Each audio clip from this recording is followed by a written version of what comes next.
అందరికీ నమస్కారం. నా పేరు శ్వేత.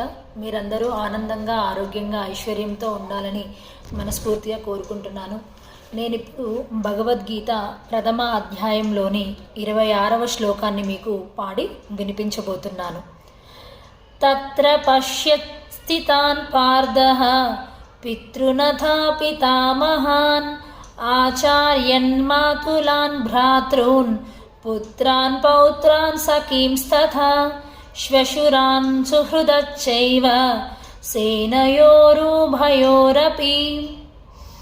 అక్కడ రెండు సైన్యములలోనూ ఉన్న తన తండ్రులను, తాతలను, గురువులను, మేనమామలను, సోదరులను, దాయాదులను, పుత్రులను, మనుమలను, మిత్రులను, మేనల్లులను మరియు శ్రేయోభిలాషులను అర్జునుడు చూచెను అని శ్లోకం యొక్క భావము.